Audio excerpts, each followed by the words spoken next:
Hello friends, हम आज start करने जा रहे हैं कॉस्ट ऑफ कैपिटल। ये एक इम्पॉर्टेंट चैप्टर है जो कि CMA intermediate group financial management का एक पार्ट है। That is the cost of capital. यहाँ पे होता क्या है कि हर एक ऑर्गेनाइजेशन को कैपिटल की रिक्वायरमेंट होती है। और जब वो कैपिटल की रिक्वायरमेंट होती है, वो कैपिटल क्या करता है, डिफरेंट डिफरेंट सोर्सेज से वो कैपिटल रेज करता है। जो कैपिटल रेज किया जाता है वो फ्री ऑफ कॉस्ट नहीं होता है। कैपिटल, उस कैपिटल की कॉस्ट लगती है। तो उस कैपिटल की कॉस्ट को डिटरमाइन करने का तरीका क्या होता है, कॉस्ट ऑफ कैपिटल होता है। ये generally overall cost of capital होता है। ओवरऑल कॉस्ट ऑफ कैपिटल होता है। ठीक है ना बेटा। तो इसको हम स्टडी करते हैं, कॉस्ट ऑफ कैपिटल।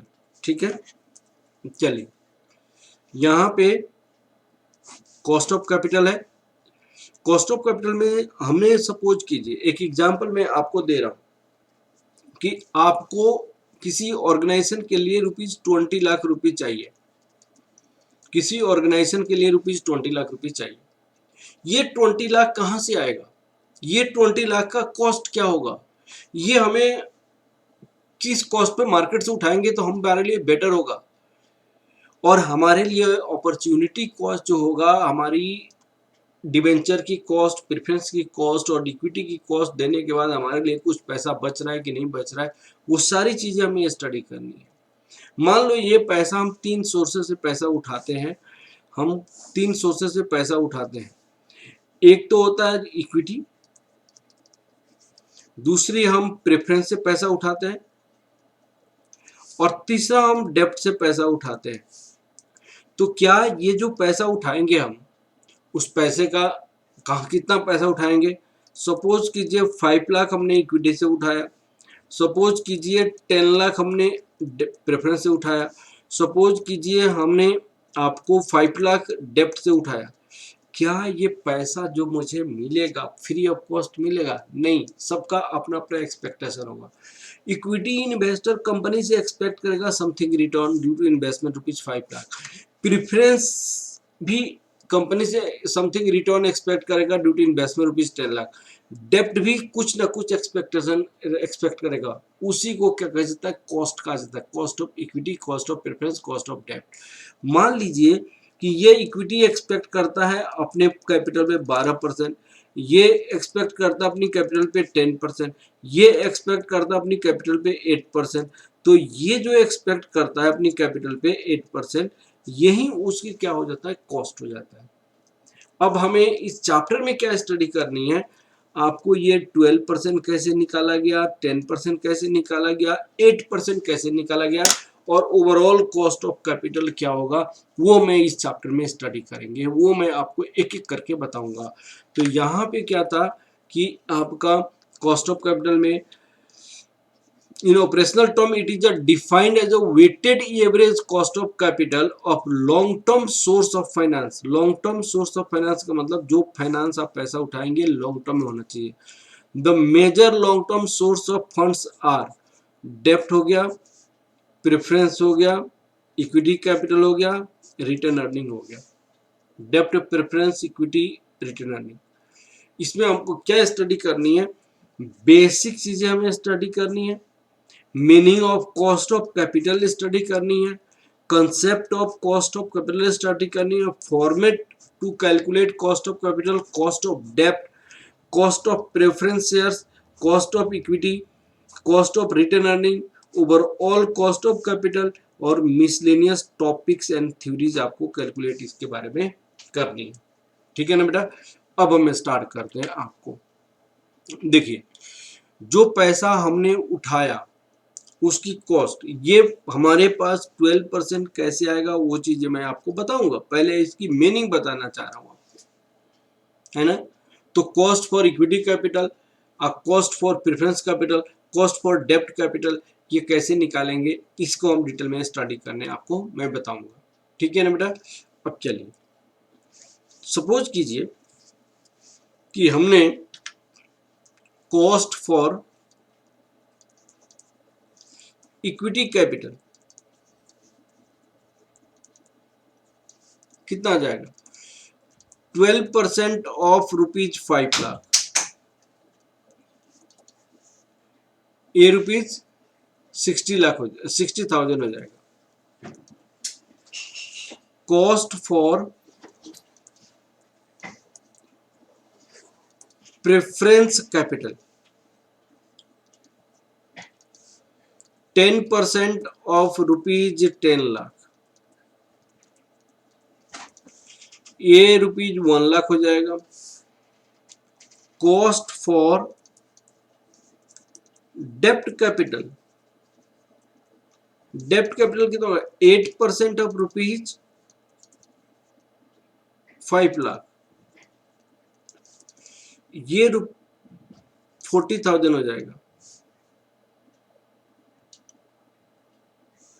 ये 40,000 हो जाएगा। कॉस्ट फॉर कैपिटल 20,00,000 कितना होगा? कॉस्ट फॉर कैपिटल ₹20,00,000, 20,00,000 के लिए कॉस्ट, ये रुपीज कितना हो जाएगा? आपको 2,00,000 हो जाएगा। Cost of capital percentage ₹2,00,000 divided by 20,00,000 into 100, ये आपको 10%, इसी को क्या कहा जाता है? Weighted average cost of capital कहा जाता है। Weighted average cost of capital कहते हैं। इसका मतलब ये है कि हमें जो स्टडी क्या करनी है कि ये जो ओवरऑल आपका 10% कॉस्ट आया, उसका मतलब क्या है? उसका मतलब ये है कि जितनी कैपिटल आप उठाओगे उस कैपिटल पे आपको 10% देना पड़ेगा। जितनी कैपिटल उठाओगे उस पे आपको 10% पे करना पड़ेगा। किसको पे करना पड़ेगा? इन्वेस्टर को पे करना पड़ेगा। ठीक है ना बेटा? और ये आपके लिए हार्डर रेट है, ये आपके लिए डिस्काउंट रेट है, ये आपके लिए डिजायर रिटर्न इसको होना ही चाहिए उतना। ठीक है ना? अब इसी के बारे में डिटेल में हम स्टडी करेंगे यहाँ पे। चलिए हम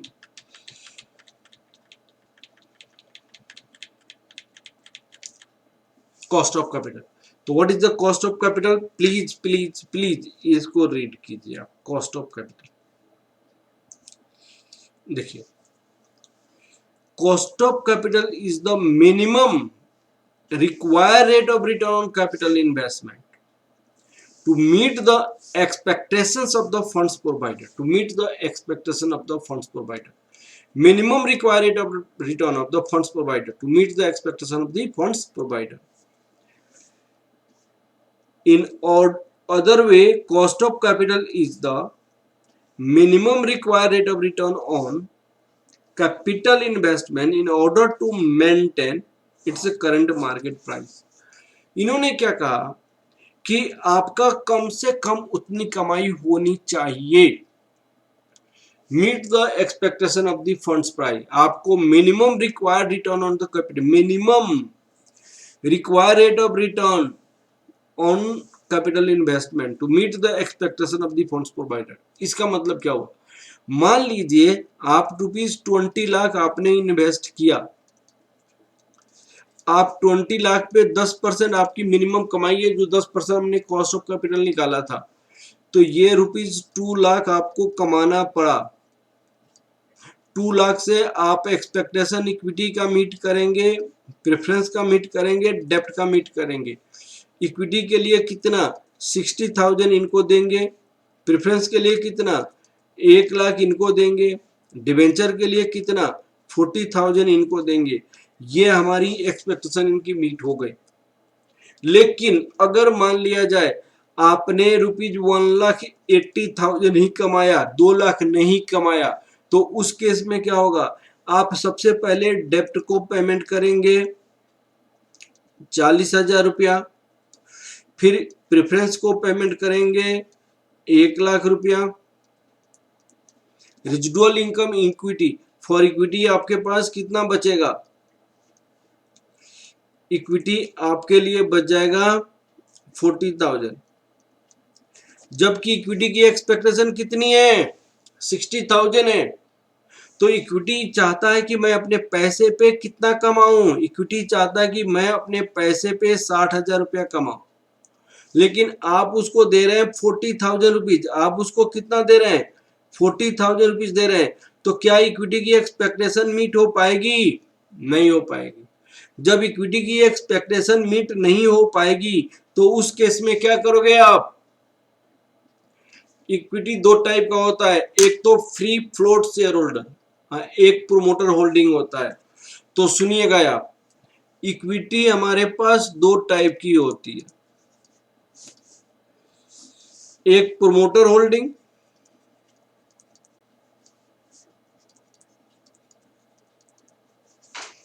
एक free float share holder. Free float share holder, free float share holder. अब देखिएगा, ये फ्री फ्लोट शेयर होल्डर आपका जो ऐसा होता है जो कि किसी कंपनी की शेयर खरीदता है, उसका रिटर्न मिलता है तो उस पर स्टे करता है, नहीं तो उसको सेल करके बाहर हो जाता है। तो प्रोमोटर की तो मजबूरी है कि कंपनी को चलाना, लेकिन इनकी मजबूरी नहीं है कंपनी में रहना। तो जब इनकी रिटर्न आपको नहीं मिलेगा, जब इनको रिटर्न आप नहीं दोगे, तो अपना शेयर को ये क्या करेगा? शेयर को सेल करेगा। शेयर को सेल करने के बाद क्या करेगा? ये अपनी शेयर को सेल करेगा। सेल करके बाई करेगा उस कंपनी की शेयर को जो कंपनी रिटर्न अच्छा देती हो। तो जब आपके कंपनी के शेयर को बेचेगा तो सेलिंग प्रेशर इंक्रीज कर जाएगा आपकी कंपनी का, सेलिंग प्रेशर इंक्रीज कर जाएगा आपके कंपनी का। और जब सेलिंग प्रेशर इंक्रीज कर जाएगा तो उस केस में क्या होगा? सेलिंग प्रेशर आपकी कंपनी का इंक्रीज कर जाएगा। और जब सेलिंग प्रेशर इंक्रीज कर जाएगा तो हो सकता है कि आपके कंपनी का शेयर की प्राइस गिर जाए। तो वो शेयर की प्राइसेस गिरना सबसे वर्स्ट केस होता है कंपनी के लिए, जो फाइनेंस मैनेजर कभी नहीं चाहेगा, प्रोमोटर कभी नहीं चाहेगा कि आपकी कंपनी के शेयर की प्राइसेस गिरे। तो शेयर की प्राइसेस तभी नहीं गिर सकता है जब इक्विटी जितना चाहता है उतना आप दो। देने के लिए आपको कमाना पड़ेगा, आप तो अपने से तो नहीं दोगे। तो मिनिमम आपकी उतना कमाई होनी चाहिए जो मार्केट प्राइस पर शेयर मेंटेन करने के लिए जो कमाई होता है। तो मार्केट प्राइस पर शेयर मेंटेन कैसे होगा? जो एक्सपेक्टेशन फंड्स प्रोवाइडर का है, जो एक्सपेक्टेशन इक्विटी शेयर होल्डर का है, उतना आप दो। फिक्स कमिटमेंट आपका प्रेफरेंस और डेप्ट का है वो तो देना ही पड़ेगा आपको। इक्विटी का भी आप कमिटमेंट दो ताकि आपकी कंपनी का शेयर प्राइस कंटिन्यू मेंटेन कर सके। तो हम क्या कर सकते हैं? कॉस्ट ऑफ कैपिटल को ऐसे भी कहा जाता है, in other way cost of capital is the minimum required rate of return on the capital investment in order to maintain its market price. कम से कम उनकी मार्केट प्राइस को मेंटेन किया जा सके, उसको क्या कहा जाता है? कॉस्ट ऑफ कैपिटल कहा जाता है। ठीक है ना बेटा? तो ये सारी चीजें मैंने आपको बताया और समझाया। ठीक है, चलिए अब एक एग्जाम्पल देखते हैं। वही जो एग्जाम्पल मैंने पहले जो बताया था, मैंने क्या बताया था? Let us consider a company required to raise कितना? ₹20 lakh. It has been raised as follow: ₹5 lakh from debt at the rate of 8%, ₹10 lakh from preference at the rate of 10%, ₹5 lakh from equity at the rate of 12%। ये वाला calculate cost of capital. Cost of capital आपको निकालनी। तो cost of capital निकालने का 3 तरीका है, तीनों तरीका मैं आपको बताऊंगा। मेथड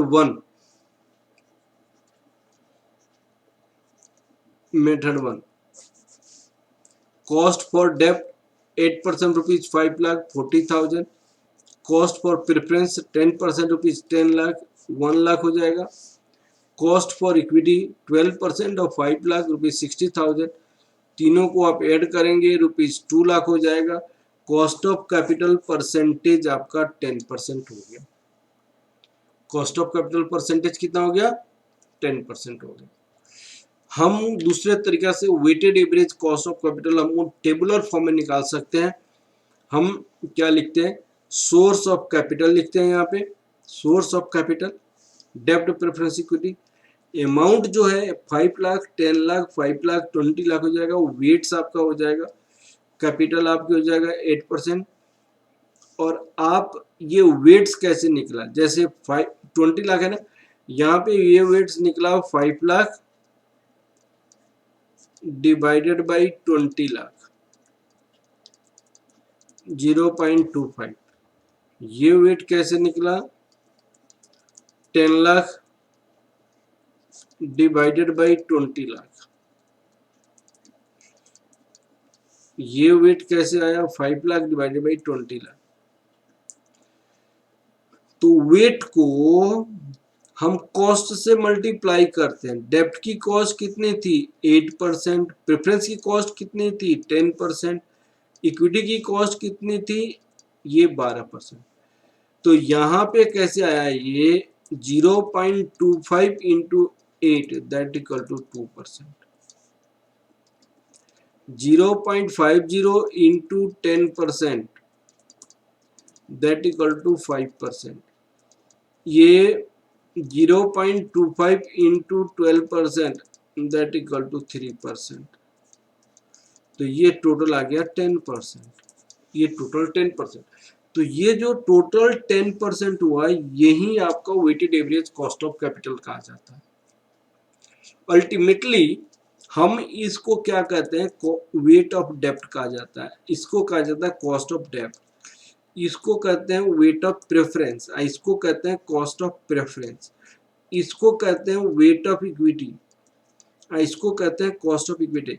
अल्टीमेटली हमने क्या किया, यही तो किया, वेट ऑफ डेब्ट को कॉस्ट ऑफ डेब्ट से मल्टीप्लाई किया, फिर ऐड किया, वेट ऑफ प्रेफरेंस को कॉस्ट ऑफ प्रेफरेंस से मल्टीप्लाई किया, फिर ऐड किया, वेट ऑफ इक्विटी को कॉस्ट ऑफ इक्विटी से मल्टीप्लाई किया, ऐड किया, ये आपका 10% आ गया, ये आपका 10% आ गया। Weighted average cost of capital, ये आपका weighted average cost of capital है।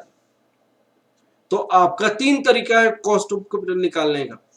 एक तो क्या है आपका इस तरीके से हम 10% हमने निकाला, दूसरा हम इस तरीके से टेबुलर फॉर्म में, तीसरा हम ऐसे निकाले वेट ऑफ डेब्ट कितनी है 0.25, यहाँ पे 0.25, कॉस्ट ऑफ डेब्ट कितनी है 8%, यहाँ पे 8% हो जाएगा, प्लस वेट ऑफ प्रेफरेंस कितनी है 0.50, कॉस्ट ऑफ प्रेफरेंस कितनी है 10%, प्लस वेट ऑफ इक्विटी कितनी है 0.25 इनटू कॉस्ट ऑफ इक्विटी कितनी है 12%। अब ये आपका 2%, ये आपका 5%, ये आपका 3%, दैट इक्वल टू 10% आपकी weighted average cost of capital हो जाएगा। तो हम क्या कर सकते हैं कि 3 तरीके से 4 तरीके से 3 तरीके से हम weighted average cost of capital निकालते हैं, कॉस्ट ऑफ कैपिटल निकालते हैं, जो मैंने आपको यहाँ पे बताया। एक तो मेथड ये हो गया, ये मेथड सेकेंड हो गया, ये जो है मेथड आपको थर्ड हो गया, 3 तरीके से। अब इस चैप्टर में क्या पढ़नी है, इस चैप्टर में क्या पढ़नी है आपको, ये जो डेब्ट की कॉस्ट 8% आया तो कैसे आया, प्रेफरेंस की कॉस्ट 10% आया तो कैसे आया, इक्विटी की कॉस्ट 12% आया तो कैसे आया, इसको कैसे निकालेंगे, ये चीजें हमें डिटेल में स्टडी करनी है। तो नेक्स्ट क्लास में हम क्या करेंगे, डेब्ट की कॉस्ट निकालने की सिखाएंगे, प्रेफरेंस की कॉस्ट निकालने की सिखाएंगे, इक्विटी की कॉस्ट निकालने की समझाएंगे। नेक्स्ट क्लास में सिर्फ डेब्ट की कॉस्ट निकालने की हम आपको समझाएंगे, और ग्रेजुअली सारी की कॉस्ट निकाल के हम आपको पूरी की पूरी कंसेप्ट आपको डेवलप करेंगे। ठीक है ना बेटा, ओके, थैंक यू बेटा, थैंक यू क्लास में।